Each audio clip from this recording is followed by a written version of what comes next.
Okay friends, so now let's quickly see the answers of the radiology paper that I discussed with you today. Which of the following does not have ionizing radiation? It's a simple question. Answer is MRI. It was there in the AIMS November 2018. Now X-rays are not used in, we have already covered it in the class. SPECT is a nuclear scan, so X-rays are not used in the nuclear scan. So the answer is SPECT. Now what is the wavelength of X-rays? That's a fact-based question which was asked in the JIPMER May 2019. The answer is option A. Arrange the following from worst to best in terms of visibility of the image. Again, it was a JIPMER May 2019 question. The answer will remain A, radiography, fluoroscopy, and MRI. Fluoroscopy is a real-time radiography. Question number 5. A 40-year-old patient came in the emergency department with abdominal colic and features of obstructive jaundice. Her counts and liver enzymes were elevated. A USG was done and gallbladder was scleroatrophic and CBD was impacted with stones along with IHBR dilatation. So basically there are multiple choledocholithiasis that you could see in this case. It was this year NEET question. Now what is the next step in the management? The next step is you would like to confirm the exact number of stones and their location by doing an ERCP and MRCP. This was a PGI pattern question. Which are particulate radiations? We have already spoken about them, that particulate radiations are those which have got a finite mass. X-ray is a photon which is massless, and photon is obviously a photon. So the answer will be proton, negative pi mesons, and electron.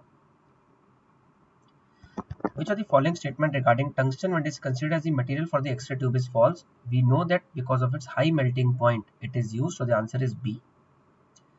The distance between the patient and the X-ray source in a conventional chest X-ray is 180 cm, whereas in other radiograph it is 100 cm. X-rays, we know most common interaction is a Bremsstrahlung reaction, which is the interaction with the target nuclei. So the option is electron with the target nuclei. Question number 10. A non-palpable mammographic lesion, low index, but it is more than 2%, so that makes BI-RAD 4, and if it is BI-RAD 4, it is a stereotactic core biopsy.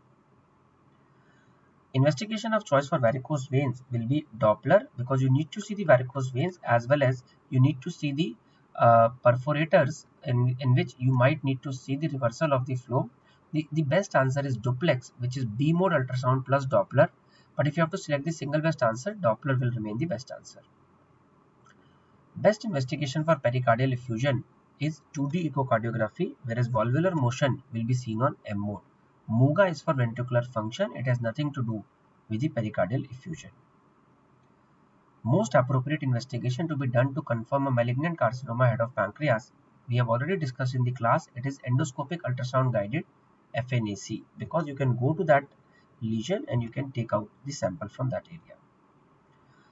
14th is this year NEET MCQ. A female patient presented with shortness of the breath and bilateral basal rail. Now this is a typical history of interstitial lung disease. Chest X-ray shows reticular opacity, which again confirms that the patient is going towards an interstitial lung disease. The next step is to quantify the amount or the type of interstitial lung disease, and that will be done by HRCT. Pulmonary function test and echocardiography may be required in them, but later. Now 15th is a pretty interesting question. The question is about who got Nobel Prize in 1901. X-rays were discovered by Wilhelm Conrad Röntgen in the 1895, for which he received Nobel Prize in 1901, which is the major discovery behind the CAT scan. However, the CAT scan was invented by Godfrey Hounsfield in 1965, but that is not what is asked in the question. It was asked about the X-ray, as you could see, 1901. The least commonly used window in the CT scan is a vessel window. Lung window, bone window, and soft tissue windows are the ones that are commonly used. CT scan room, etc., they are shielded with lead so that the X-rays are not able to come out. 18th question we have covered in detail in the class. The answer is block vertebrae. Highest HU value is of acute bleed with HU value of close to 100. The most important factor on which HU value is dependent is linear attenuation coefficient. If linear attenuation coefficient is not given, then you may think of the other answer. But among these options, the best answer is linear attenuation coefficient. Best investigation for acute ureteric colic is NCCT-KUB. Whereas for chronic calcific pancreatitis, the moment this word calcification comes, obviously our answer has to be a CT scan without contrast. So answer is B, NCCT. In any form of catheter angiography, the dye is injected through the femoral artery directly into the vessel that you want to visualize. So the answer is femoral artery. Hounsfield unit is 0 is for water. Water has got an HU value of 0. 25th was a question where we discussed that LT, there is a single T, so it's a T1 weighted MRI. The most important contraindication among these 4 options that are there is cardiac pacemaker. Bright lesion of T2 weighted MR with imperceptible wall is a simple renal cyst, which is Bosniak type 1 cyst. Posterior fossa tumors are the neural tumors and they are best evaluated by MRI. MRI is not very useful in detection and evaluation of mega ureter with calculus. These calculi are very well seen on CT.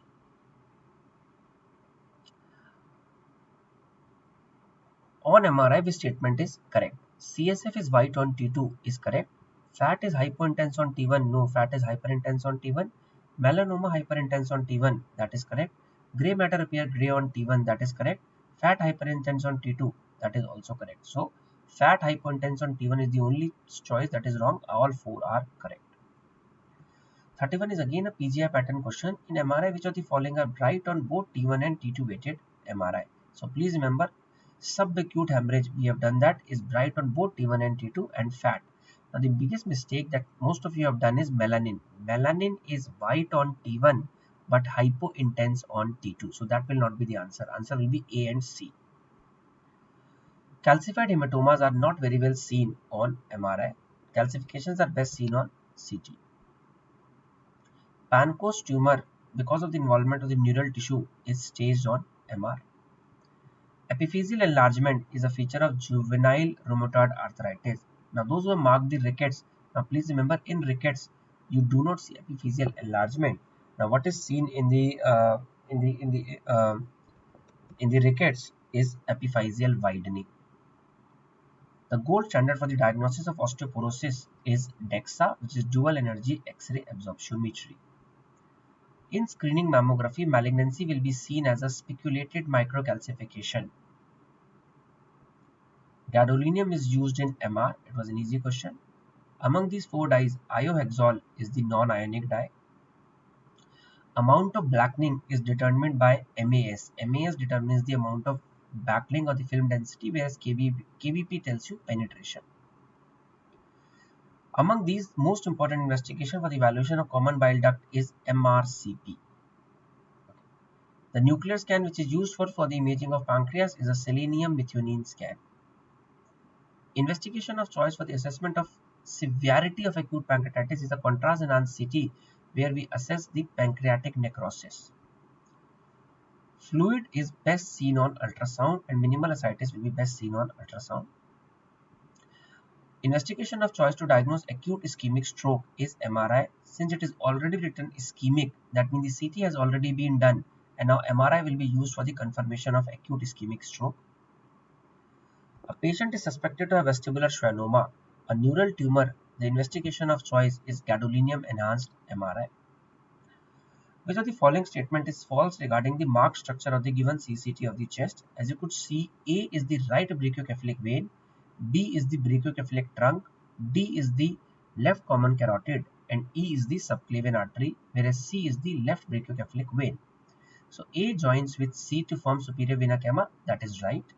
B is the first branch of the arch of aorta, that is also right.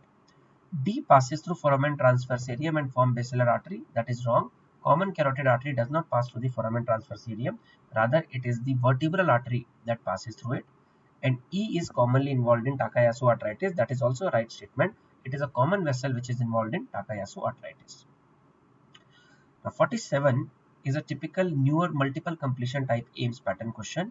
First you have to see the 4 choices and there are some tricks in these.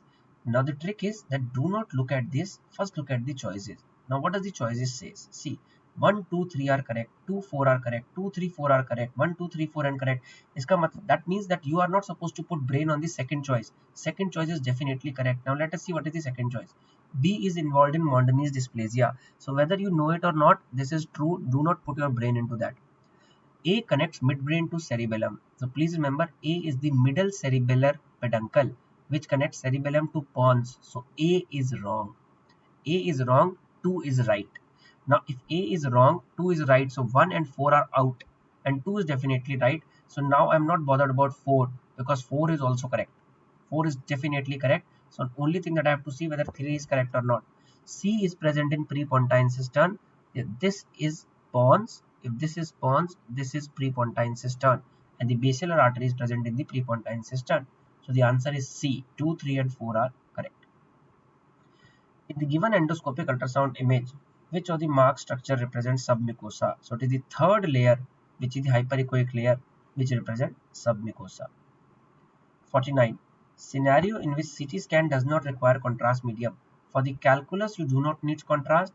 For calcification, you do not need contrast. For hemorrhage, you do not need contrast. So answer is A, C and E. A patient presented with abdominal distension and pain, what is the first investigation you would like to do? The first investigation will be X-ray without bowel preparation. You do not have time to do the bowel preparation because it is an abdominal distension. You are suspecting intestinal obstruction. So you will immediately do the X-ray to look for dilated bowel loops and air fluid levels. Okay. So I hope the paper was of some use. Do let me know if you have any other concern about the paper. Okay. Thank you.